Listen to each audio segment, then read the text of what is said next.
Welcome to the Bandano Podcast, where we're calling a spade. Great to be here with you guys today. How did I know there was going to be some type of hiccup, even though this latest offer from the WNBA to the players is a sweet deal? There was going to be something in the terms that the players are going to look at and say, no, we're not signing.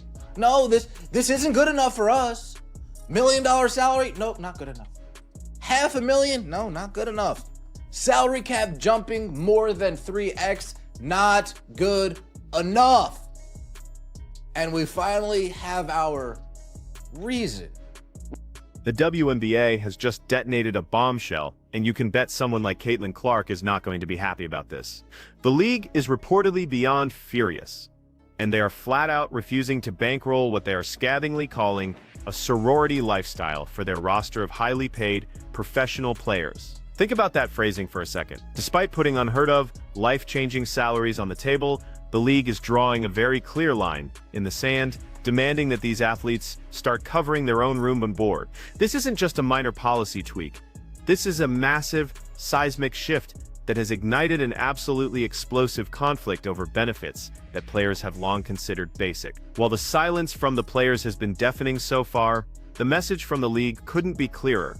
Those brand new multi-million-dollar contracts simply do not come with free rent. A new, much harsher era of WNBA economics has officially begun, and it's set to shake up the entire sport, leaving everyone wondering what on earth is going to happen next as these high-stakes negotiations completely stall out. Cap jumping more than 3x, not good enough. And we finally have our reason. We finally know what the holdup is gonna be. Like the video, comment, and subscribe. That would mean so much to me. Let's get right into it. WNBA proposes cutting team housing and an earlier start to the season. Cutting team housing. We're giving you guys a minimum of $225,000. We're giving you guys $500,000. We're giving you guys $1 million. And you want us to pay for room and board too? Now, let's be clear about what was on the table, because the latest offer from the WNBA to its players was, by all accounts, an incredibly lucrative package. We are talking about a seriously sweet deal, the kind that promised to completely revolutionize player compensation as we know it. The proposed collective bargaining agreement, or CBA, literally dangled a seven-figure base max salary right in front of the athletes, a number that was previously just unimaginable in this league. This wasn't just a slight, incremental bump in pay, it was a substantial, monumental leap forward. It signaled a clear intent from the league to finally pay its stars what they're truly worth in the rapidly evolving landscape of professional sports. On the surface, it seemed like an easy win, a proposal so good that it would be insane for anyone on the roster to refuse. We're giving you guys a minimum of $225,000. We're giving you guys $500,000. We're giving you guys $1 million. And you want us to pay for room and board too? What else you got? You guys want us to pay for your laundry as well? You want us to pay for your groceries as well? Guys, we're giving you more money. I can't pay for your housing also. Hold up. No deal, says the players. No deal. And an earlier start to the season. Now, an earlier start to the season, I get it. They want to stay as far away from the... But hold on, because there was a critical, deal-breaking hiccup embedded deep within that seemingly generous offer. In its latest proposal, which was submitted directly to the Players' Union, the WNBA made a move to remove a long-standing and crucial provision, team housing. Now, you have to understand, this isn't some minor detail we're talking about, it's a fundamental change that directly impacts every single player, from the star veterans to the rookies just trying to find their footing. Ever since 2016, teams have been mandated by the league to provide in-season housing, a benefit that many players, understandably, took for granted as a standard part of the job. And now, after years of this perk being in place, the league is suddenly trying to pull the plug, creating an immediate and incredibly contentious point of friction in the negotiations. This single decision, this one move, could completely unravel the entire deal, despite the massive, life-altering salary increases also on the table, as players are now pushing back, and pushing back hard. As the players, no deal. And an earlier start to the season. Now, an earlier start to the season, I get it. They want to stay as far away from the NFL as they possibly can. I get it. However, based on this proposal, based on what we're going to go over in this article, the season is going to start so early that rookies are going to come into the season a few weeks into the season. They're going to join their teams a few weeks into the... Indeed. The WNBA has proposed a 7-figure base... The league's stance on this whole issue is remarkably blunt, almost to the point of being accusatory. And it's all wrapped up in that sorority lifestyle perception they're hinting at. They're effectively asking their players, look, we're giving you a minimum of $225,000, some of you $500,000, and even $1 million, and you still expect us to pay for your room and board? The argument even extends further, with the implication that if they give in on this, players might next start demanding that their laundry and groceries be covered too. The message coming from the team owners is absolutely unmistakable. Player salaries are skyrocketing. And with that newfound financial independence, the expectation for teams to cover every single living expense has to come to an end. This major shift is deeply rooted in the belief that with great paychecks comes great responsibility, and players should be managing their newfound wealth like the professionals they are. In-season housing, in my mind, just promotes the college atmosphere, promotes the hooping and humping narrative that is surrounding the WNBA. Oh, you guys are gonna put us up in housing? Oh, we're gonna be bunk mates. Oh, okay. Okay. The league has also proposed lengthening the season, including an earlier start date that is expected to interfere with the NCAA tournament and potentially other leagues like Project B. The WNBA shouldn't factor Project B into their negotiation. Unsurprisingly, the players' response to this proposed housing cut has been a firm, unwavering no deal. Even with the enormous salary cap jump, we're talking an increase of more than 3 times to an unprecedented $5 million per team. The removal of team housing is proving to be a complete non-starter.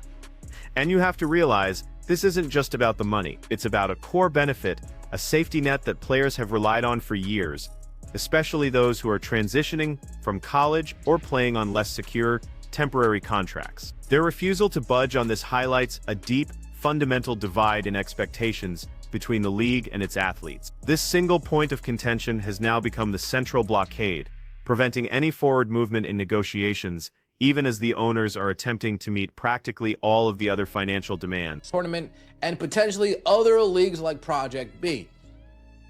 The WNBA shouldn't factor Project B into their negotiations, but they should factor in the NCAA tournament into their negotiations.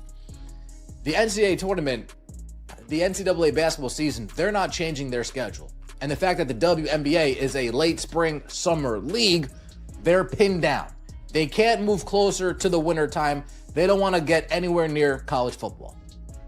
They could only move backwards in time closer to April, March. The start date for training camp would be as early as mid-March. And as if the financial disputes and housing controversy weren't enough, another major obstacle has emerged: the WNBA's proposal for an earlier start to the season. Now, this might seem like a minor calendar tweak on the surface, but let me tell you, it carries incredibly significant implications, especially for the league's future stars. The suggested changes would not only lengthen the season, but also push the start date so far forward that it's expected to clash directly with the NCAA tournament. And why does that matter? Because the NCAA tournament is the critical pipeline for all new talent coming into the league. This move is strategically designed to create some distance from the NFL's dominant fall schedule, aiming to carve out a clearer, less competitive space in the sports calendar. However, the unintended and potentially disastrous consequences for incoming rookies are proving to be immense, creating widespread concern across the board. Based on everything that we've been shown, based on all of the reports, only one side of this negotiation seems to be, one side of these negotiating parties seems to be actually trying to move forward and get a deal. Only one side. I haven't seen anything reported from the players. I haven't seen anything reported in these articles that show the players are willing to give this up, willing to give that up. All that I've seen are the owners and the league saying, fine, we'll give you this. Fine, we'll give you that. You don't like this deal and how it's structured? Fine. Here's $1 million without the incentives. Everything we've seen has been owners trying their best. The ramifications of this schedule change for high-profile rookies, like a Caitlin Clark, are particularly severe. Just picture this scenario. With the season starting weeks earlier, these newly drafted players would be forced to join their WNBA teams mid-season, completely missing the crucial training camp period and the first few early games. Imagine finishing an intense, emotionally draining NCAA championship run one week, and then being expected to just jump right into a professional league that's already underway, literally just days later. There would be absolutely no time to decompress, no proper transition period to get acclimated, and certainly no real opportunity to fully integrate with a new team and a new system before being thrown onto the court. This proposed scenario not only undermines rookie development, but it also risks immediate burnout for players who are fresh out of the demanding college system. Against the NBA, they're going up against college football, they're going up against National Football League, and they're going up against Major League Baseball playoffs. That would be as foolish can be. They're the only show in town at the summer. The baseball is dry during the summer. It doesn't heat up until September, October time. Summer's all WNBA. That's their time. So how they want to utilize that schedule to their benefit, Kathy Engelbert, you could reach out to me and maybe I can give it more than. So what's behind all this? Well, the strategic push for an earlier start date really stems from the WNBA's desire to avoid direct competition with the NFL, which, from a business perspective, is a completely reasonable decision aimed at maximizing viewership. They are trying to leverage their unique position as the only major show in town during those summer months, when baseball starts to cool down. However, this ambition clashes head-on with the unyielding, immovable reality of the NCAA basketball calendar. Let's be real, college sports aren't about to change their championship schedule just to accommodate the WNBA. This means the league is effectively pinned down to its late spring and summer window, anal to move closer to winter without facing even tougher competition from other sports. Yet any movement backward towards the spring creates these major conflicts with the very players they need to build their future. Despite all these ongoing disputes, you have to admit that the league's financial offer remains undeniably robust. The proposed max base salary of $1 million is a massive step forward, with the potential for earnings from revenue sharing pushing that figure all the way up to an incredible, and get this supermax eligibility would apply to multiple players per team by the year 2026, creating unprecedented earning potential across the league. Furthermore, the average salary is projected to soar past $500,000, and even the minimum salary would see a huge jump to more than The commitment to financial growth is crystal clear, with the salary cap specifically designed to increase automatically with both league and team revenue, a structure that is actually much closer to what the players had initially demanded in the first place. Looking at it from the league's perspective, they feel they've made significant and repeated attempts to meet the players' demands, especially when it comes to the financial side of things. Time and time again, reports indicate that the owners are adjusting their offers, restructuring the deals, and increasing the salary figures in what they see as good faith. However, the consistent response they're getting back from the players has been a firm, not good enough. This dynamic creates a narrative of one-sided concession, where it appears the league is continuously giving ground, while the players seem completely unwilling to yield on any of their demands.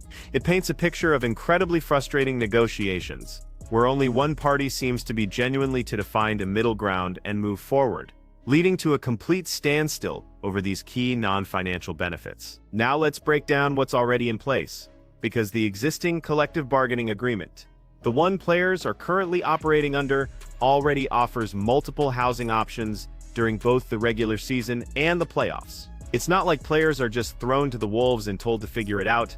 They can either choose to live in team-provided housing, or they can receive a monthly stipend to find their own place. This stipend, it's important to note, varies significantly by city, ranging from a more modest $11,277 in a market like Las Vegas, all the way up to a much more substantial $2,600 in expensive urban centers like New York. This existing system provides a great deal of flexibility and support, acknowledging the diverse needs and financial situations of athletes playing in vastly different markets across the country. Given those general housing provisions, the current CBA also includes some specific and very thoughtful accommodations for players who have families. For instance, athletes with children under the age of 13 are entitled to a 2-bedroom unit, a rule that explicitly recognizes the unique challenges that come with balancing a professional sports career with parenthood. You see, this benefit isn't just about having a place to sleep, it's about providing a stable, family-friendly environment that allows these players to perform at their absolute best without constantly worrying about their children's living arrangements. The proposed cut to all housing threatens to completely dismantle these crucial family support structures, adding immense stress and huge logistical burdens to the players who are also mothers. The players who would be most acutely and negatively affected by the removal of team housing would undoubtedly be those who are on temporary or short-term contracts. These athletes often spend very brief stints in different WNBA markets, which makes it incredibly challenging and prohibitively costly to secure short-term, affordable, and often furnished accommodations. Just imagine having to move to a new city for just a few weeks or a few months, needing to find a furnished place and deal with all the associated costs and logistical nightmares, all without the safety net of team-provided housing or at least a reliable stipend. These players would face significant financial strain and immense practical hurdles. Ultimately, this change risks making the WNBA a much less attractive option for a crucial segment of its player pool. Beyond the season itself, the current CBA also outlines league mandates for off-season support, which reflects a broader commitment to player welfare that extends beyond just the regular season. For example, the WNBA is required to use reasonable efforts to secure at least 30 different job opportunities for players during their off-season. These opportunities, whether they're with sponsors, teams, other leagues, or global federations, often include housing as part of their employment terms. Additionally, players who sign team and league marketing agreements are also eligible for off-season housing assistance. This all demonstrates a comprehensive approach to player support, acknowledging that these athletes have lives and careers that extend far beyond the WNBA's active season. The proposed earlier start for training camp, potentially kicking off as early as mid-March, directly clashes with the NCAA tournament, and this creates a logistical nightmare for all incoming rookies. Under the current CBA, training camp can begin no more than 30 days before the regular season, which in the past has meant camps starting in late April. This timeline has always allowed for a crucial buffer period right after the NCAA championship game. Now, however, the new timeline means that college stars, potentially fresh off a deep and grueling tournament run, would be forced to immediately transition into professional training without any meaningful break whatsoever. This compressed schedule not only raises serious concerns about player fatigue and mental health, but it also fundamentally compromises the entire draft-to-pro pipeline. The WNBA's scheduling dilemma is further complicated by the unwavering, rock-solid nature of the NCAA basketball calendar. Let's be perfectly clear. The Collegiate Athletic Association simply will not adjust its championship schedule to accommodate the needs of a professional league. It's just not going to happen. This means the WNBA is forced to align its calendar with the NCAA tournament, not the other way around.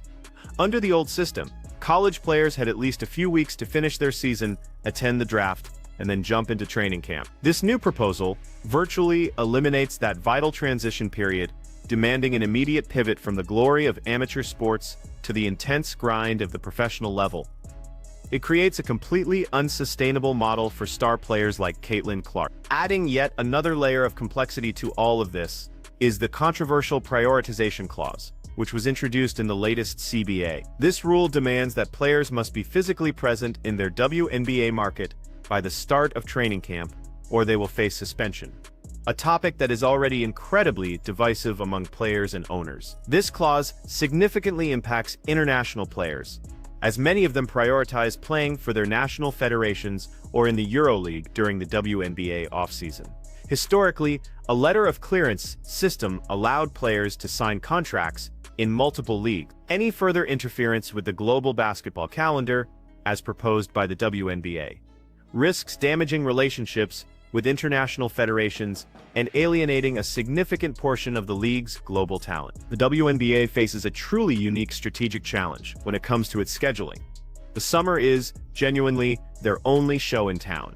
Unlike the NBA, the NFL, or Major League Baseball, the WNBA largely owns the summer sports landscape, a time when other major leagues are either in their off-season or have fewer compelling matchups. Moving their season any closer to the winter would mean direct and, frankly, devastating competition with the football and basketball behemoths, a suicidal move for their viewership numbers, yet the current proposals push the season earlier, creating these conflicts with their own talent pipeline. Finding that perfect sweet spot in the calendar, one that maximizes exposure without alienating players, is proving to be an almost impossible puzzle to solve. Perhaps a more balanced approach to the schedule is what's truly needed here. One that still leverages the massive momentum from the NCAA tournament for ratings but doesn't completely jeopardize rookie integration. For instance, the league could consider an adjustment of merely a week or two earlier. This would still allow players enough time to finish their college careers, attend the draft, and then have a brief but absolutely crucial recovery period before mandatory training camp begins. This might mean giving them a 2-week break instead of a 4-week break, but it's vital that rookies aren't forced into a situation where they join their new teams weeks into the season. Such a compromise would help maintain the integrity of the draft process and ensure player readiness, all while capitalizing on the heightened public interest right after March Madness. The WNBA's refusal to fund what it condescendingly deems a sorority lifestyle through cuts to player housing, coupled with this inflexible new schedule, creates a critical inflection point for the entire league. While substantial, game-changing salary increases are indeed on the table, the league is drawing a very firm line on non-monetary benefits and what it sees as player convenience. This stance, especially its impact on housing and the readiness of future stars like Caitlin Clark, directly challenges long-held player expectations and their overall welfare. The outcome of these tense negotiations will not only define the financial future of the WNBA, but it will also fundamentally reshape the professional experience for its athletes, ultimately determining whether the league prioritizes player comfort or its own version of financial autonomy. They were ready to pop the champagne. $1 million salary was on the table, a $500,000 average, and even a minimum of $225,000. But the WNBA's latest, seemingly historic deal was dead on arrival. And you have to ask, why? It's because the league dared to suggest that players should pay for their own so-called sorority lifestyle room and board. This one suggestion prompted an immediate, furious backlash that now threatens to derail the entire upcoming season. This bombshell decision has left stars like Caitlin Clark fuming, questioning if they're still entitled to what amounts to a college dorm experience while cashing professional paychecks. It's a move many are calling a blatant refusal to grow up with the league's own burgeoning financial success, and it has pushed these critical negotiations into a bitter, contentious stalemate. The WNBA's unprecedented offer was truly something to behold. It included a potential 7-figure base max salary, and with revenue sharing, that number could be boosted to an incredible $1.2 million for top players by the year 2. On top of that, the average salary was projected to rocket past the $500,000 mark, and the minimum salary would exceed.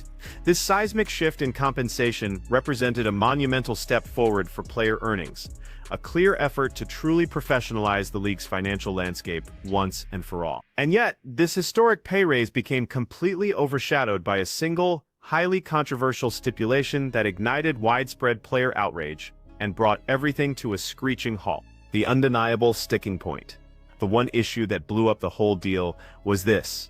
The league proposed cutting team-provided in-season housing, a perk that players have enjoyed as a standard benefit since. This seemingly minor change, set against a backdrop of absolutely massive salary increases, became the ultimate deal-breaker for the players. They slammed the brakes hard on all negotiations, flatly refusing to sign the deal. This was despite the owners pushing the salary cap from a modest $1.5 million to an astonishing $5 million. The players argued that the housing provision was completely non-negotiable, exposing a much deeper conflict over entitlements versus professional responsibility that is now raging within the league. For many observers looking in, this demand for continued subsidized housing, even when players are holding lucrative, life-changing contracts, promotes a sort of permanent college atmosphere. It feeds into a hooping and humping narrative, as some have crudely put it, around the WNBA. The very idea of professional athletes who are earning millions of dollars still expecting to be bunkmates in league-paid housing has sparked widespread criticism from fans and analysts alike. These critics argue that it perpetuates an image of arrested development, hindering the league's push for full professional legitimacy and reinforcing a perception of players clinging desperately to collegiate comforts long after they've turned pro. Let's look at the facts of the current situation. Under the existing collective bargaining agreement, players already have options. They are not left without support. They can either choose to reside in team-provided housing, or they can opt for a monthly stipend, which, as we've noted, varies significantly depending on the city they play in. For instance, New York offers up to $2,600 a month, while Las Vegas provides around. And remember, players with children under the age of 13 are even guaranteed a 2-bedroom unit. This highlights the extensive support system that is already in place, making the absolute refusal to concede on this point even more baffling to some onlookers. The league's sense of incredulity was almost palpable in their response.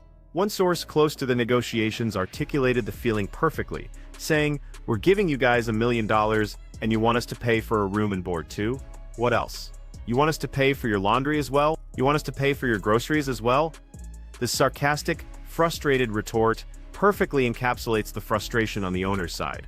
They clearly view the housing demand as an entirely unreasonable expectation, given the unprecedented financial package being offered, suggesting what they see as a mindset of endless entitlement among the player base. Adding even more friction to an already tense situation, the WNBA also proposed lengthening the season and moving the start date significantly earlier, potentially as early as mid-March for training camp. Now, while the league's goal is to capitalize on the massive momentum of the NCAA tournament for a ratings boost, this shift would directly conflict with the NCAA basketball calendar. This aggressive scheduling change risks having star rookies, fresh off their college seasons, completely miss the initial weeks of the WNBA season. This creates an immediate disadvantage for them and a logistical nightmare for their new teams. The impact on rookies, especially phenoms like Caitlin Clark, who absolutely dominate the NCAA tournament, would be incredibly severe. Under this proposed schedule, these brand new draftees would join their professional teams weeks into a season that's already in full swing, completely missing out on crucial training camp and early games. This scenario not only hampers their professional transition, but it also deprives fans of seeing their favorite college stars from day one. It completely undermines the very hype the league aims to leverage, sparking genuine concern among potential new draftees who are watching this unfold. The NCAA, for its part, is not budging an inch. Their basketball calendar is fixed, set in stone, and they have absolutely no intention of altering their championship schedule just to accommodate the WNBA's desires. This leaves the WNBA stuck in a bind. Their options are either to adjust their own calendar to allow rookies a smoother, more sensible transition, or they have to face the reality of their biggest incoming stars missing the start of their own professional careers.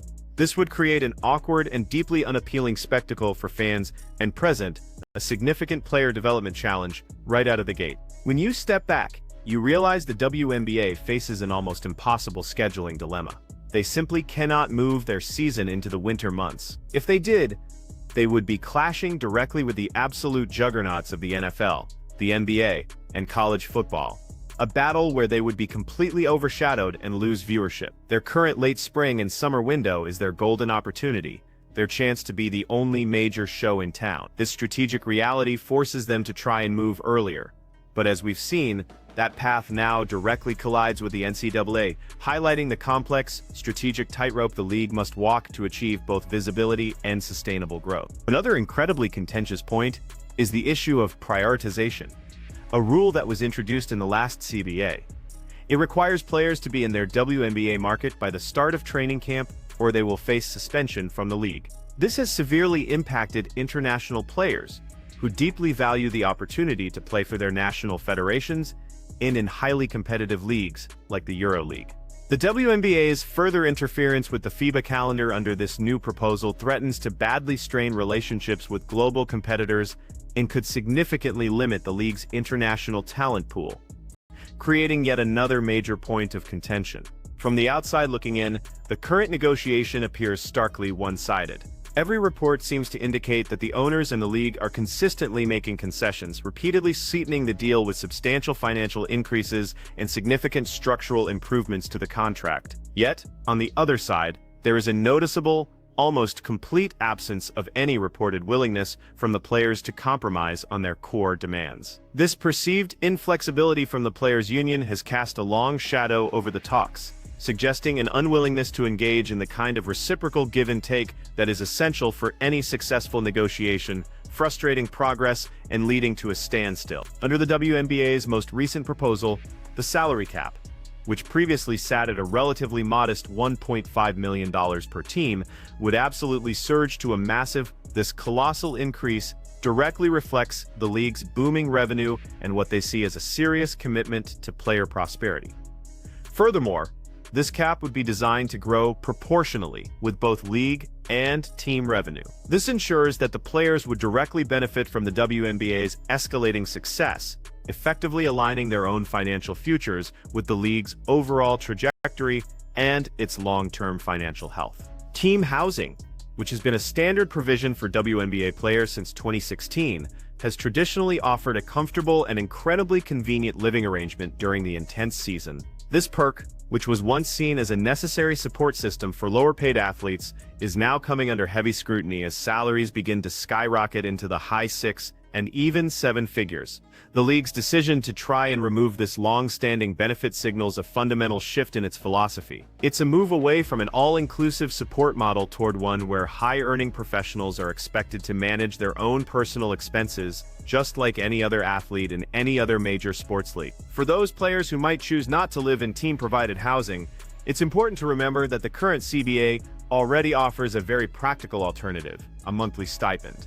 This financial allowance, which varies based on the cost of living in each specific WNBA market, empowers players to secure their own preferred accommodation, giving them freedom and choice. This existing flexibility really undermines the argument that eliminating team housing altogether would leave players stranded. It suggests that adequate mechanisms are already in place for individual housing solutions, even without the direct provision from the teams themselves. While the WNBA is clearly keen to leverage the NCAA tournament's immense popularity to boost its own ratings, its proposal to start the season so early creates a critical paradox. The very strategy that is designed to boost visibility also runs the risk of alienating incoming talent and disrupting fan engagement from the get-go. Striking this delicate balance between a great marketing opportunity and ensuring player readiness remains a key challenge for Commissioner Kathy Engelbert. The league is desperately seeking sustainable growth, but it cannot achieve that by sacrificing the welfare of its players in the process. Beyond just the in-season benefits, the current CBA also mandates the league to make reasonable efforts to secure 30 off-season job opportunities for its players, often with sponsors or other professional leagues. Critically, these employers are permitted to offer off-season housing as part of their employment terms.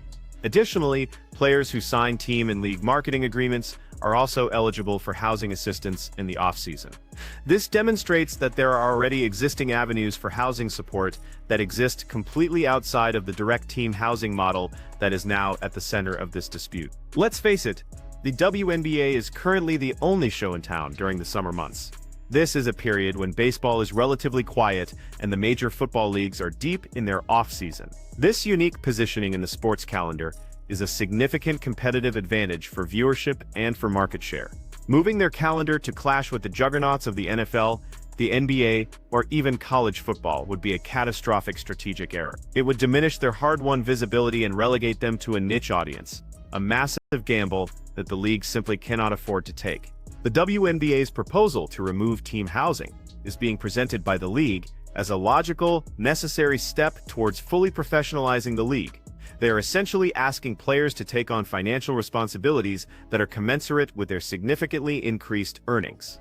However, the proposed interference with the NCAA tournament, which directly and negatively impacts rookie integration, appears far less logical. This two-pronged approach highlights the league's simultaneous drive for massive growth and its ongoing struggle to reconcile new financial realities with established player expectations and immovable external calendar. Ultimately, this ongoing conflict raises a very fundamental question. At what point do professional athletes, who are now commanding 6- and even 7-figure salaries, transition from expecting a fully subsidized, almost college-like existence to independently managing their own lives, much like any other high-earning professional in any other field? The WNBA's latest offer, while financially groundbreaking in every sense of the word, forces a direct confrontation with this exact reality. It's challenging players to embrace the full scope of professional responsibility that, in the eyes of the league, must accompany such unprecedented pay.